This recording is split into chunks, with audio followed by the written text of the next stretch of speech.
Today on the Sartorial Chef, we're bringing you from the D-list to the A-list with my potluck extravaganza. To kick things off, it's going to be my summer cucumber salad with red wine vinaigrette dressing. Then we're going to move on to my loaded baked potato salad with fresh chives. Then it's 5 cheese baked mac and cheese, always a crowd pleaser. And lastly, for dessert, my chocolate chip icebox cake. Looks like someone else is going to be bringing chips to the party this time. So pull up a chair and dine with me. Sartorial Chef here. To get things started for our potluck extravaganza, it is going to be my summertime cucumber salad. This is a very nice, refreshing, light salad.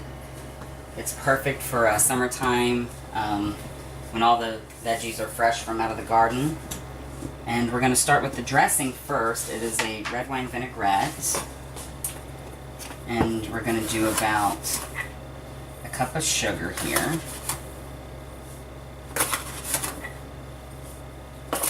And it sounds like a lot, but the sugar is really going to complement the natural flavors of the vegetables. And to that, I've got some red wine vinegar here. We're going to do about 1/4 a cup of that.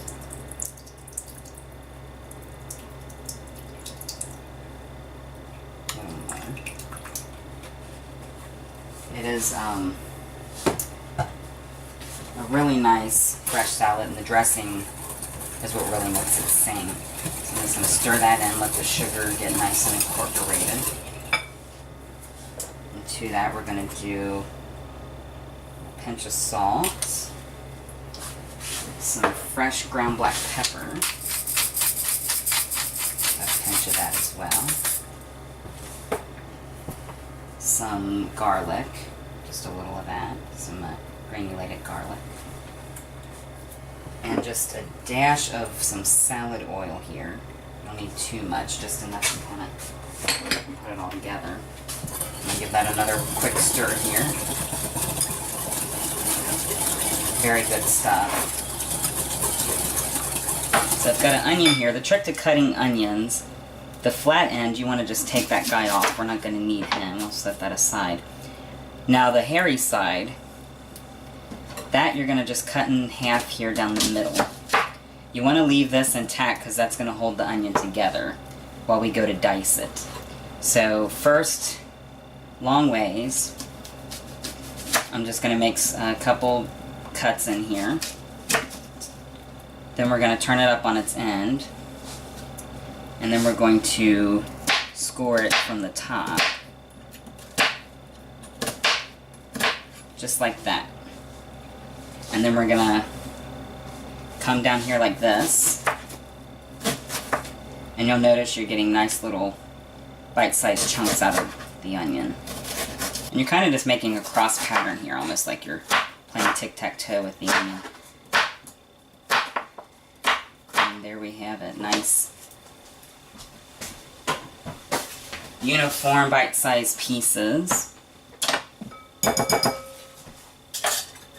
And then you can take the cutting board here, and I'm just going to slide these right into my bowl, and that is good. And we'll just give these a nice chop. I'm going to cut these in half, lengthwise,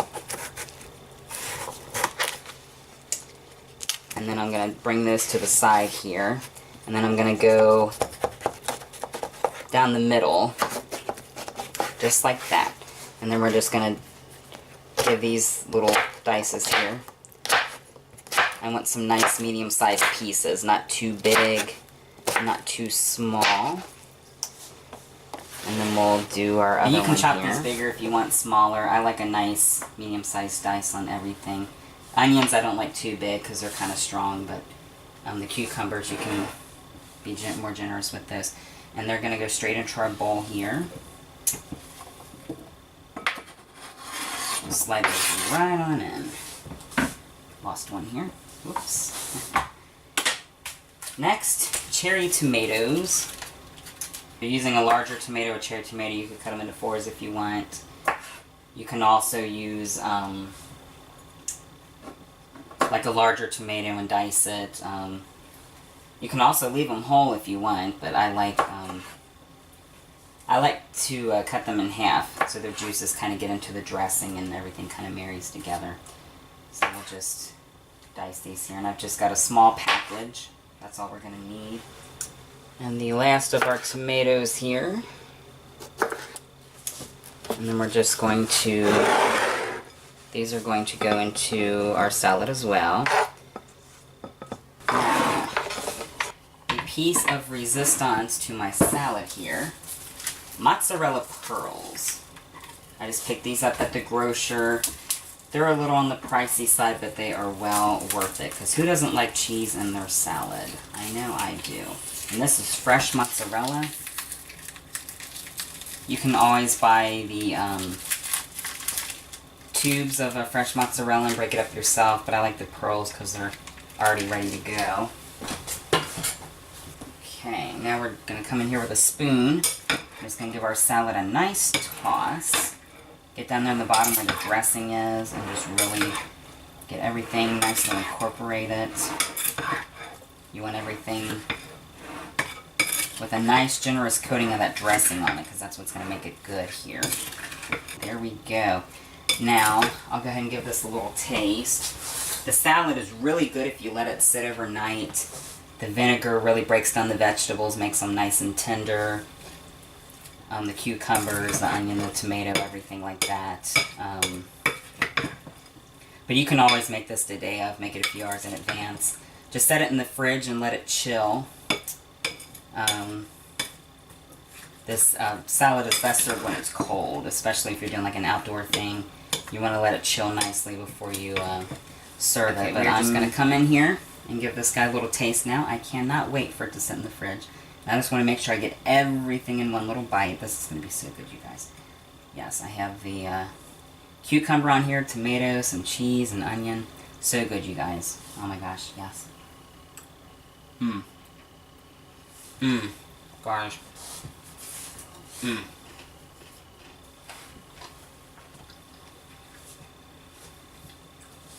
Veggies are still a little crunchy, but it's good. The cheese. The mozzarella pearls, they just melt in your mouth. You get a nice little zing from the onion. But the dressing is what really makes it. It's nice and sweet. A little tang from the vinaigrette. So good. Up next, it's going to be my loaded baked potato salad. Time to talk potatoes. My baked potato salad, that is. And it's exactly how it sounds. All the components of a baked potato. Slices of bacon I've got going in the skillet here. You can hear that sizzle nicely.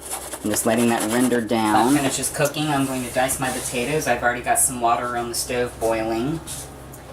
Now there's two theories to potatoes.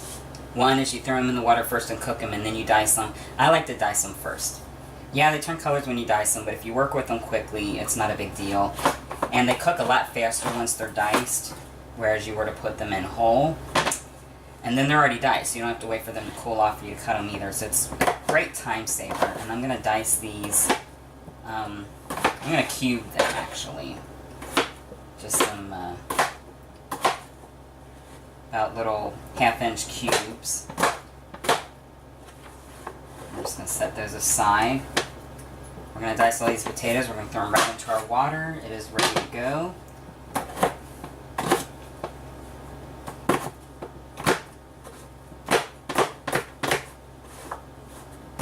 Now, the thing about potatoes with any other vegetable is you want to make sure that they're roughly the same size when you cut them. If you have any pieces larger than others, you're going to have some that cook before the rest, and that's just not the best way to go. So there's our potatoes. I'm just going to add a little salt here to our cooking water here. It's going to add another layer of flavors to our potatoes, and as you all know, I am all about layers when it comes to how I dress and how I dress my food. We're just going to plop these guys right in. Gently. I don't want to get splashed with any boiling water. That's not going to be fun. Turn that around here. And just throw those right in. And while those potatoes are going go ahead and turn the bacon off the heat here. It is already good to go. And this guy, turn him sideways here. Next we're going to work on my dressing for the potatoes. It's a very simple dressing. I've got a container of sour cream here. Just pop this guy open. We are going to use this entire container. And we'll just scoop the rest of this out here.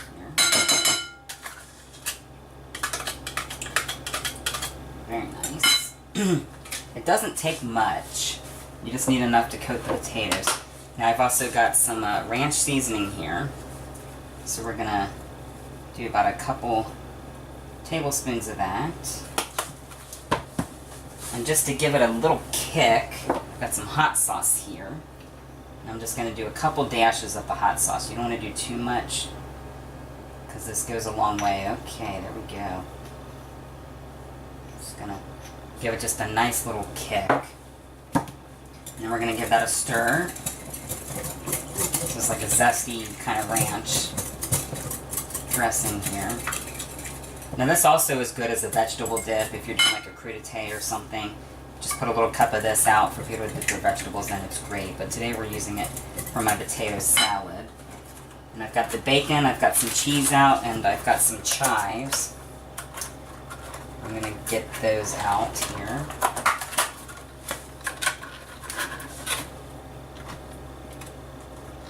Again with my sharp knife. And chives are from the onion family, and they're going to give this dressing a nice little zing. And you just kind of, nice little small pieces here. I'm going to put about half of this in the dressing, and then the rest I'm going to save to garnish my salad with on top. I'm just going to put about half of that into my dressing here.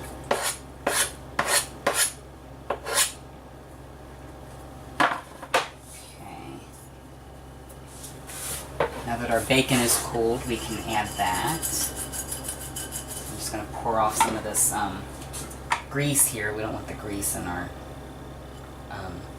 salad. There we go. We're just going to dump that bacon right in. It smells so good, you guys. And just a little bit of this cheese, about a cup and a half. Enough to know what's in there, but not enough to overpower it. And I'm just using a cheddar jack. You can use like a sharp cheddar or, you know, whatever you like. So, but yeah, about a cup and a half of the cheese. And we're going to give this another little stir so everything gets nice and incorporated. Now the potatoes, for a nice tender potato, and I cut this kind of small, we're going to do about 8 to 10 minutes tops on the potato. My strainer here, we're just going to drain the potatoes.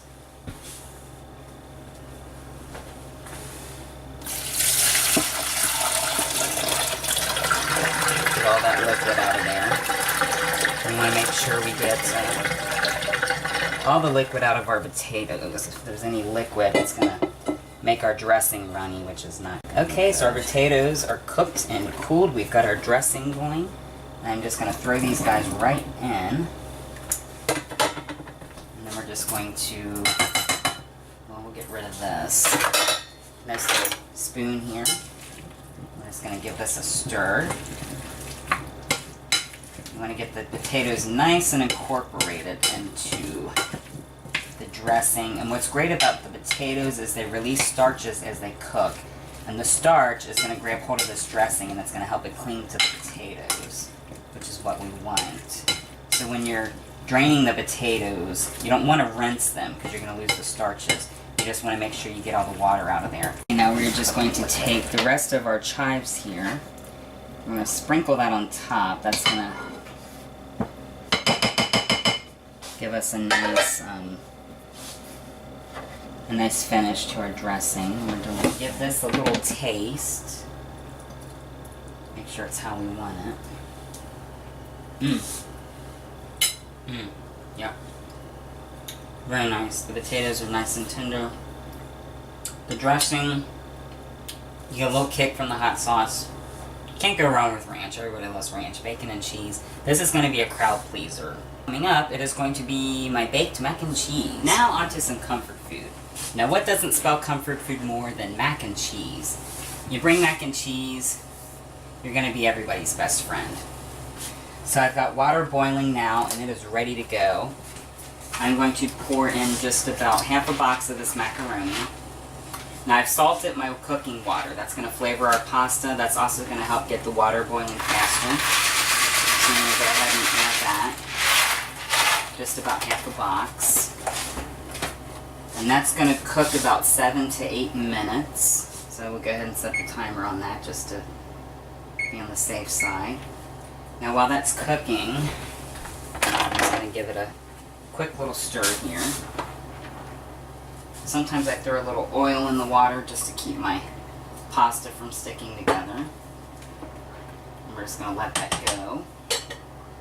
Now onto our filling. I'm cheating here. I'm using a can of cheddar cheese soup. And I know what you're thinking. Oh my goodness, processed cheese. Well, we're going to be adding some other good things to it, so you're not even going to notice. So we're just going to dump that in here.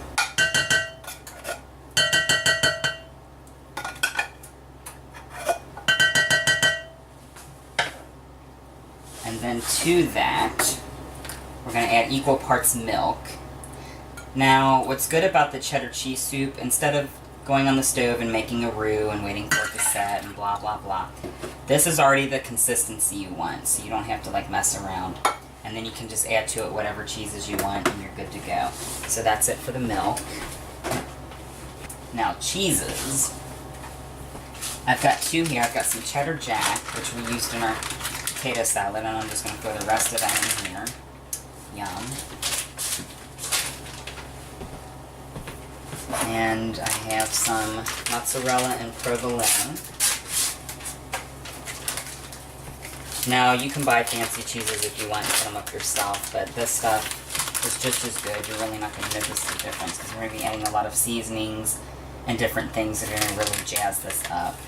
So you're not even going to tell the difference. We're just going to do about half the container of that. And then I have some hot sauce here. Just a few dashes of this. We don't need a whole lot, just enough to give it a little zing. And that also helps break through the richness of the cheese as well.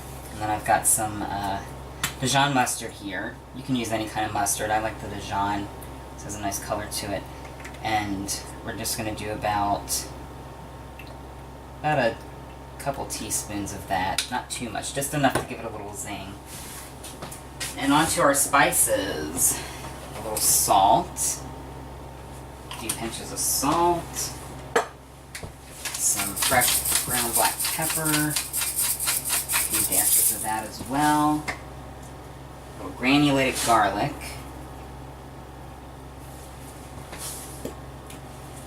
Some granulated onion. And just a few teaspoons of each. And one of my other secret weapons, nutmeg. Just a few dashes of that. It's very strong. You don't need a whole lot of it. And we are just going to give this a little whisk.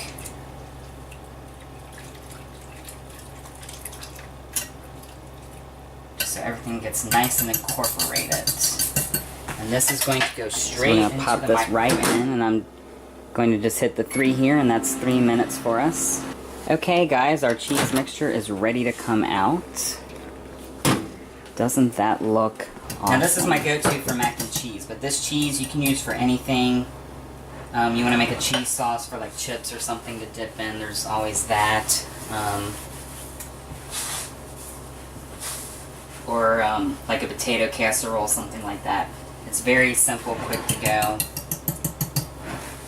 And our pasta is ready to come off the heat. I always like to taste my pasta and make sure it's done. So I'm just going to pull a little guy out here. Yep.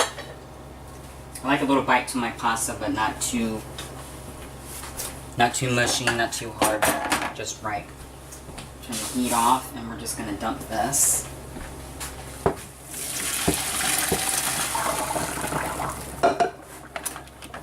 the water out of that, and then it's going to go right back into our pan. To my noodles, I like to add just a little butter.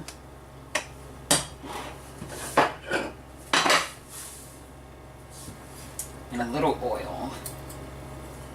I'm going to give that a nice stir.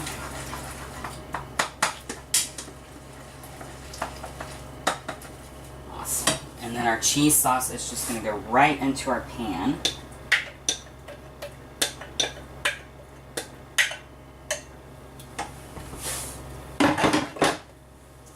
And then we're going to stir that. This is looking really good, guys. Nice cheesy pasta. And we're going to take our mac and cheese and we're going to just pour it right into this pan. And since this is a throwaway pan, we don't have to worry about greasing it or anything. We can just get everything right in there. Very good. I'm going to spread that out a nice even layer. Now you could always serve it like this and that's fine, but we're doing a baked mac and cheese. So I've got just a few more things here. Some panko breadcrumbs, which is just a Japanese breadcrumb. It has more of a texture to it than your regular breadcrumbs. I like using them because it gives you a nice crispy topping, and I'm just going to spread a nice thin, even layer of the breadcrumbs on top here. And to make this a 5-cheese mac and cheese, I've got some Parmesan here. And I'm just going to throw a little of this in with our breadcrumbs. It's going to give us a nice flavorful topping. Now I've preheated my oven to 400 degrees. And this is just going to go in for about 12 to 15 minutes. You don't need it in there too long because everything's already cooked. We just want to let our topping get nice and golden on top. So I'm just going to set that in there. We're going to set our oven to 15 minutes. And we will be back to check on our mac and cheese. Okay guys, the mac and cheese is ready to come out of the oven. And it is looking really good. Nice and golden on top. Okay, I'm just going to go in for a little taste now. I'm going to try and get some here from the corner. Okay, nice golden topping. And the cheese, you can see the cheese is just oozing. Wow, yeah. Nice and cheesy. You get the other flavors, the nutmeg, the mustard, things like that. A little bit of the hot sauce. Gives it a nice even balance. The garlic, the onion, so it's not just all cheese. Nice layers of flavor. The crust, really good, just absolutely delicious. Next, we will be moving on to dessert. And it is going to be my chocolate chip icebox cake. Last but not least, dessert. And it's going to be my chocolate chip icebox cake. Now when it comes to desserts, you can never go wrong with chocolate. And what's great about this cake is that it is a nice cold chilled cake. So when you're talking about potlucks and cookouts and outdoor kind of stuff, something a nice cool refreshing dessert, that's going to be the way to go. So to start, I have a block of cream cheese here. We're going to use the whole block. And I have been letting this cheese get to room temperature. Cream cheese is a lot easier to work with when you give it time to kind of come to room temperature. When you use it when it's cold, it's not as, takes longer to get it incorporated. And I'm just going to cut that in half so it works better in our processor.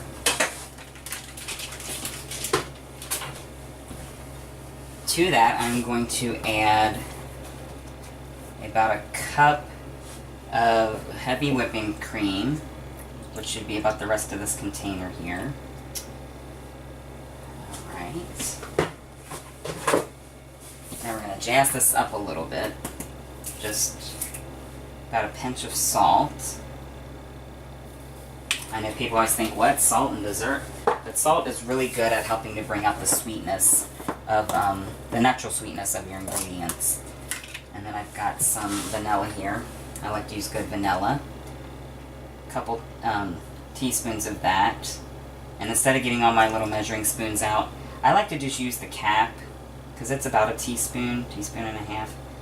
And then you're kind of saving on dishes that way. I'm also going to throw in about a half a cup of sugar. That's going to sweeten it for us. That's about a half cup.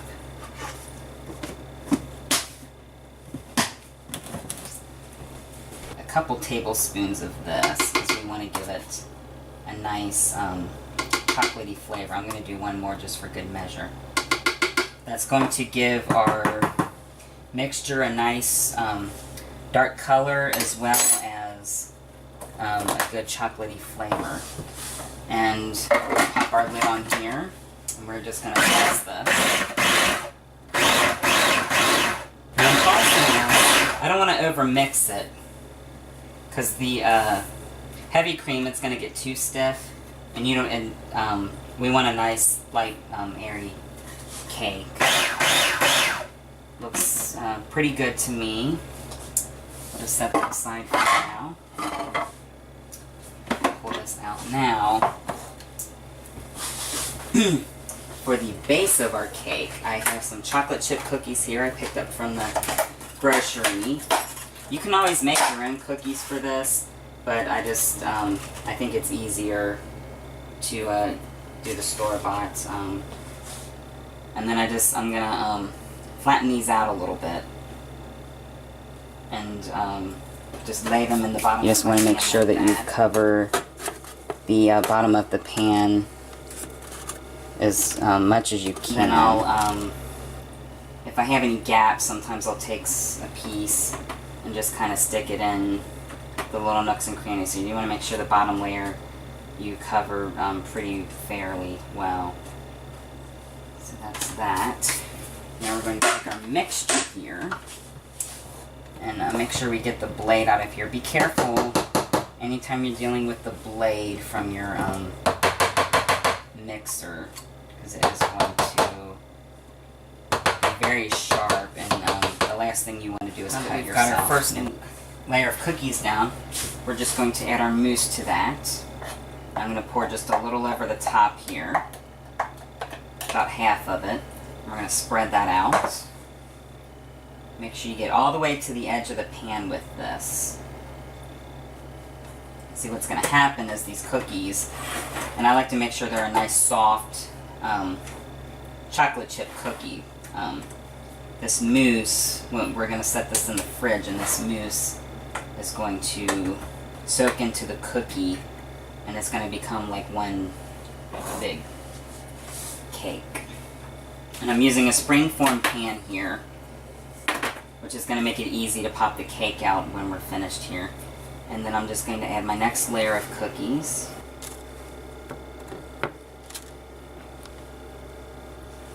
Okay, that is our second layer of cookies. I'm just going to top this with the rest of my mousse. Just pour that right over. What's easy about this cake, it's very easy to assemble. Just took me a few minutes. We're going to throw some plastic wrap on this, and then it's just going to go in your ice box. Well, I mean your refrigerator. They don't call it an ice box anymore. This cake is really good if you let it chill overnight, but you can always make it the day of. You want about 5 to 6 hours to let it set. You can always do a quick set. If you have like a deep freeze, just throw it in for a couple hours. You don't want to leave it in too long or you won't be able to cut it. So we're just going to pop this in the fridge for a while and come back to it later. Okay guys, it's been a few hours and I'm ready to pop my cake out. So you just, there's a little latch here, you just let that go and it releases itself. And what's really neat about this springform pan is you have a base to serve your cake. I'm going to go ahead and cut myself a little sliver here. Now it is pretty cool, so it may be hard to cut. So you want to have a good knife.